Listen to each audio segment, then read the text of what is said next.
북한 김정은 위원장이 지난달 16일을 마지막으로 꽤 오랫동안 공개석상에 모습을 드러내지 않고 있습니다.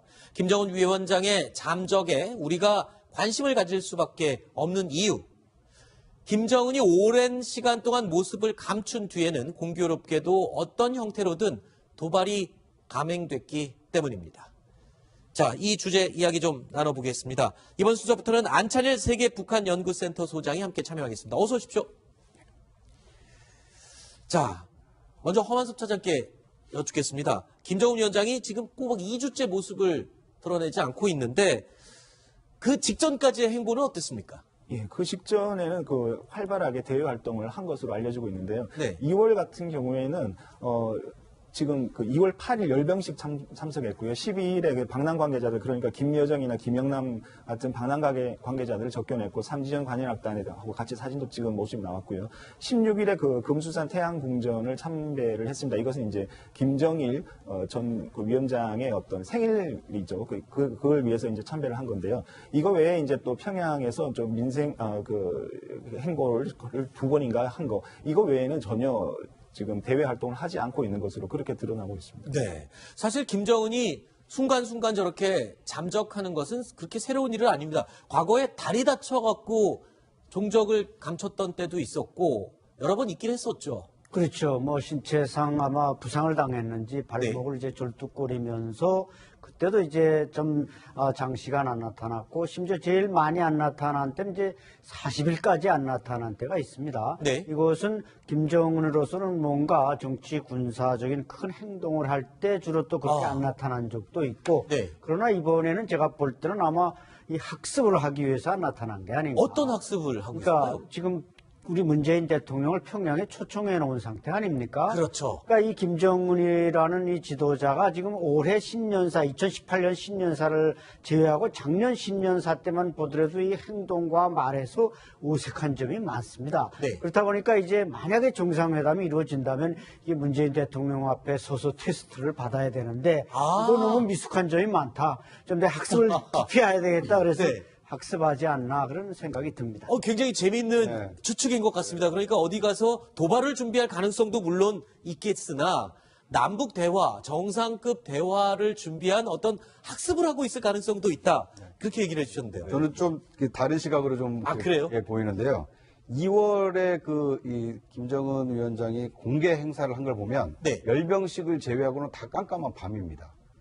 그러네요. 네, 그러니까 아까 무계도 열차도 늦은 밤에 탔다고 하지 않습니까? 네. 그리고 이 금수산 태양궁전 참배도 밤에 했고요. 네. 또 이 방남 김여정이라든지 이게 방남 관계자들도 실내에서 만났는데 어떻게 보면 공개적이고 대외적인 활동을 굉장히 좀 자제하고 있다. 네. 그러니까 지난해에 이 괌에 있던 B1B 랜서가 아무도 모르게 이 북한 접경 지역까지 한번 이렇게 왔다 간 적이 있지 않습니까? 네. 그러니까 언제든지 참수작전이 가능하다는 것을 미국이 보여준 이후에 네. 김정은 위원장의 어떤 공개, 특히 네. 밝은 대낮에 움직이다 보면 경호 인력이라든지 여러 사람들이 움직일 가능성이 높지 않습니까? 네. 그러니까 이런 동선 파악이 어렵게 하기 위해서 늦은 밤에 움직이고 있는 거 아니냐, 이제 이런 추정도 가능할 것 같습니다. 지금 늦은 밤이라고 하셨는데 진짜 금수산 궁전을 갔을 때가 늦은 밤이었는지 그때 당시의 모습 영상으로 잠깐 확인해 보시죠.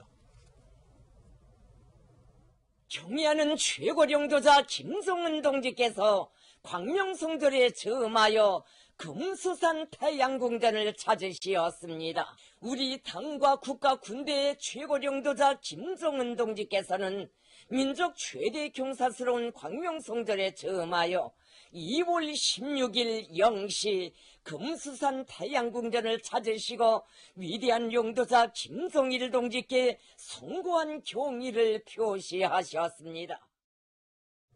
정말 그러네요. 네. 0시에 자정에 갔습니다. 지금 사진에는 실내라서 밝지만 0시라고 분명히 명시를 하고 있군요. 네. 자, 2월 16일이면 우리 평창 올림픽 기간 아닙니까? 그렇죠. 그러니까 보통 때 같으면 0시 안 갔을 겁니다. 네. 우리가 통상 보면은 0시에 북한 김정은이 자기 아버지 묘소에 참배한다라는 걸 알기 때문에 그때 우리가 폭격할 수도 있기 때문에 0시 안 갔습니다. 그런데 지금은 올림픽 기간 중이니까 절대 그때는 나를 쏠지 않을 거다라고 생각해서 0시에 가고 0시도 갔다가 또 발표까지 했어요. 그런데 이번에 김정은이 이렇게 한 13일 동안 안 나타나는 거는 현재 굉장히 고민스러울 겁니다. 어떤 점이 그렇게 고민스러울까요? 남북 정상회담을 제의해놨는데 네. 한국 정부가 미국과 북한 간의 회담이 전제되지 않으면 네. 정상회담을 할 수가 없다라고 얘기하고 있지 않습니까? 그들이 생각했던 것보다 우리가 조금 까다로운 조건들을 자꾸 내놓는다. 그렇죠. 이렇게 볼 수 있겠군요. 그리고 미국은 북한이 비핵화를 전제하지 않으면 어떤 회담도 현재 참가하지 않겠다고 하니까 그렇죠. 현재 고민스러운 것이 어떻게 해서라도 북미 대화를 어떻게 비핵화를 하지 않으면서 북미 대화를 이렇게 개최를 하고 네. 그거를 이제 근거로 해서 우리 대통령을 평양으로 초청을 해서 어떻게 해라도 남북 정상회담을 개최하고 그래서 이제 남한으로부터 좀 지원을 좀 받고자 하는데 이게 마음대로 안 되니까 네. 어떻게 묘수 풀이를 할 것인가 상당한 그 장고에 들어간 거 아닌가 이렇게 생각이 됩니다. 네, 지금 화면에 보시면은요, 과거에 잠적을 했다가 또는 공개 활동을 하는 그 반복을 할 때 침묵을 했다가 나타났을 경우에는 도발을 했었다라는 근거가 되고 있는 과거 행적들입니다. 하지만 지금의 김정은의 상황은 저 과거의 행적들과는 조금 다르게 보인다라고 지금 여기 패널들께서 분석을 해주셨어요. 물론 도발 준비도 가능성은 있지만 안 소장님께서는 남북 정상회담을 준비하기 위한 어떤 여러 가지 학습을 하고 있을 것이다. 김종국 실장께서는 우리에게 뭘 주고 뭘 얻을지 지금 협상에 대한 계산을 하고 있을 것이다. 허만숙 차장도 지금 손을 드셨는데. 네. 지금 이 북한에서 최근에 뭐 의문의 화재 사고 이런 것들이 좀 자주 일어나고 했는데요. 근데 의문의 화재 사고는 제가 알기로는 확인되지 않은 화재로 알고 있는데요. 예. 네네. 하여간에 근데 이 만약에 뭐 참수 작전이든 뭐든 간에 만약에 김정은이 뭐 참수 작전을 통해서 만약에 사망했다고 치더라도 이것이 뭐 미국에 의해서 네. 김정은이 제거가 됐는지를 어떻게 증명하겠습니까? 그러니까 이것은 뭐냐면 참수 작전을 하더라도 쥐도새도 모르게 할 수도 있으니까 김정은 입장에서는 자기 친면에 대한 보호라든지 이런 측면에 대해서 굉장히 신경을 쓸 수밖에 없지 않나라는 생각이 들고요. 왜냐하면 지금 미국 전력 자산들이 지금 뭐 사상 최고의 어떤 그 규모로 지금 한반도 주변에 지금 집결하고 있기 때문에요. 네. 그 부분을 염두에 두지 않을 수밖에 없고요. 그다음에 평창 올림픽 직후 이제 패럴림픽이 끝나면은 유엔에서 공식적으로 지정한 전쟁이 없는 그 부분이 이제 무효가 되는 그것이 없어지는 그런 상황이기 때문에 또 김정은 입장에서는 신경을 쓸 수밖에 없다고 생각합니다. 그리고 핵 보유국 지위를 가지고 협상을 하겠다라고 김영철이 얘기했다고 합니다. 결국 그것은 북미 대화를 하든 남북 정상회담을 하든 핵 보유 국가라는 그 지위를 가지고 해서 어떻게든 협상을 하겠다라는 네. 어떻게 그러면 이것을 미국을 설득시킬 것인가 문재인 네. 정부는 둘째치고요. 그 부분에 대한 어떤 그 전략이라든지 전술을 짜는데 굉장히 큰 시간을 들여야 되지 않나라는 생각이 듭니다. 네. 그러면 제가 지금 말씀하신 내용을 두 가지로 한번 정리를 해보겠습니다.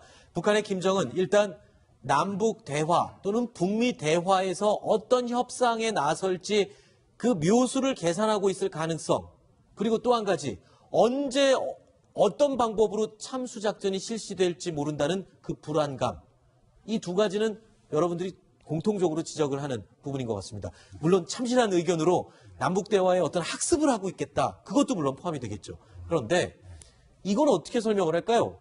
최근에 김정은이 철통 경계를 강화하고 있다. 특히 자신의 경호원들을 강화하고 있다. 이거는 참수작전을 의식하는 것 같기도 하거든요. 어떻습니까? 그렇죠. 아마 참수작전도 예상하고 있고 지금 북한이 재정 압박으로 상당히 지금 통치 자금이 고갈되면서 이게 뭔가 인민봉기가 일어날 수도 있다. 이런 리더들이 그걸 우려하지 않을 수가 없습니다. 내부 분란을 지금 걱정할 수도 그렇죠. 있겠군요. 따라서 이제 과거 루마니아 차우세스쿠가 처형될 때도 자기 지근의 군인들에 의해서 체포가 됐고 총사령에 처해졌는데 김정은이 또 김정일 때도 그랬습니다만 가까이에 이렇게 자기 친위대를 두고 호위사령부나 이런 병력들을 너무 가까이 두지 않는 것은 혹시 가까이에서 뭔가 의사가 일어나지 않겠는가 이런 우려 때문에 그렇거든요. 그럼에도 불구하고 지금 호위사령부나 이게 주변 병력을 늘린다는 것은 제가 볼 때는 김정은이 어떤 군부의 반란, 지금 군부가 상당히 굶주리고 있습니다. 이런 데 대한 구테타 이런 우려들이 있기 때문에 저렇게 친위 부대들을 늘리고 증강하는 것이지 단순한 이유에서 저렇게 증강할 리는 없다고 봅니다. 사실 김정은이 최근 들어서 멀리 움직이거나 그런 일도 없고 모든 걸 평양에서만 해결한다 이런 얘기도 있거든요. 네. 그리고 이 미국의 참수작전이나 이 선제 타격을 염두에 뒀더라면 경호부대가 무슨 소용입니까? 아, 그러네요, 또. 미사일로 날아와서 위에서 때리는데 네. 뭐 주변을 아무리 경호한다고 해도 경호가 되겠습니까? 그러니까 내부 봉기를 네, 안철 걱정하는 소장께서 말씀하셨듯이 이 대북 제재가 이제 효과가 나타나고 있기 때문에 네. 이 주민들 불만, 이 군부의 불만이 상당히 좀 고조됐을 가능성이 크기 때문에 네. 그 안에서 뭔가 이 불미스러운 일이 생길 가능성이 크기 때문에 네. 이런 점을 염두에 두고 좀 경호부대를 추가했다 이렇게 보는 것이 좀 합리적일 것 같습니다. 네. 저는 이제 그 루마니아가 아까 우리 안찬일 그 박사가 얘기했듯이 루마니아가 이제 멸망하는 그 과정하고 북한하고 엇비슷한다 생각이 드는 것이 네. 루마니아는 이제 그 차우세스크를 지키는 친위대는 굉장히 보급이 좋았고 네. 일반 그 군대는 정말 보급이 나빠가지고 엄청난 불평불만이 있었는데 네. 현재 호위사령부는 상당히 보급이 좋습니다. 네. 김정은을 경호하기 때문에. 그러다가 2개 여단을 더 만들어가지고 거기는 막 자기를 지키기 때문에 상당히 보급이 좋을 겁니다. 네. 그런데 나머지 군대는 정말 현재 밥도 못 먹이고 있지 않습니까? 지난번에 그렇죠. 우리 기순병사 3명 전부 다 그렇죠. 배가 배고파서 고파서 탈북했다 그랬지 않습니까? 10명 중 7명이 탈북을 생각한다고. 그렇죠. 그랬었죠. 그렇게 되면은 아마도 일반 그 군대하고 이 김정은을 호위하는 군대 간에 상당한 알력이 생길 가능성이 있습니다. 네. 현재 김정은은 자기가 스스로를 지키기 위해서 이렇게 호위부단을 많이 만들지 모르지만 그것 때문에 오히려 김정은이가 권력을 잃을 수도 있는 그런 가능성이 높아진다 생각이 됩니다. 네. 어쨌든 김정은은 공식 석상에 2주간 모습을 드러내지 않고 있습니다. 무슨 계산을 하고 있는지 아니면 정말 두려워서일지 정확하게 알 수는 없습니다만 그렇게 숨은 상황에서도요. 또 미국 대북 제재와 관련해서는 또 강한 목소리를 쏟아내고 있습니다. 자, 이런 얘기를 하고 있군요. 지금 제재와 압박만 광적으로 달라붙는 트럼프 패의 처지가 각응하기 짝이 없다. 각응하기가 불쌍하다. 뭐 이런 뜻인 것 같은데 글쎄요. 이건 마지막 자존심인가요? 그렇게 숨어 지내면서도 그래도 미국을 향해서 저는 제재에 대한 불만을 계속 쏟아내고 있네요. 그렇죠. 마지막 자존심이라는 표현이 가장 정확합니다. 아, 그래요? 예, 그렇죠. 지금 북한으로서는 지금 손을 드느냐, 대화에 나가느냐, 뭐 맞서서 싸우느냐 여러 가지 안을 가지고 있겠습니다만은 어쨌든 미국의 어떤 군사력이나 정보력이나 이런 데 대해서 열등감을 심하게 느끼고 있고 특히 김영철이 와서 이번에 평창이나 다 둘러보면서 야, 우리가 도저히 싸울 만한 상대는 아니다. 이걸 판단했을 거 아닙니까? 그렇기 네. 때문에 이 선전기관들의 입을 통해서 저건 이제 내적 효과를 노리는 겁니다. 북한 주민들, 군인들을 선동하기 위한 발언이지 실제 국제 무대를 향한 목소리는 아니라고 봐야 됩니다. 네. 대표적인 허장성세로 볼 수 있을 것 같고요. 네. 북한 외무성이 발표한 것을 그대로 돌려줄 수 있을 것 같습니다. 아, 뭐 제재와 압박이라고 했는데 그것을 북핵과 미사일에만 광적으로 달라붙는 이 김정은 패의 처지가 각응하기 짝이 없다. 아 그렇게 뭐 하니까 단어 몇 똑같이 개만, 되네요. 단어 몇 개만 네. 바꾸면 이 본인들 얘기 아닙니까? 그러네요. 그러니까 어떻게 보면 이제 미국을 향해서 큰 소리를 치고 있지만 네. 실제 이 대화가 아니라 이 군사적인 옵션을 취할지도 모르는 이 트럼프 이 정부를 향해서 왜 이렇게 제재와 압박으로 우리를 압박하느냐 네. 이런 얘기를 좀 강하게는 얘기를 하고 있지만 실제로 속으로는 조금 떨고 있지 않을까 하는 생각이 좀 듭니다. 네. 자, 저희 앞부분에서는 이 한반도를 둘러싼 미국 전략 자산들의 심상치 않은 움직임을 전해드렸고요. 그 다음에 북한의 김정은 두문불출하면서 요즘 뭐 하고 있나 알아봤습니다.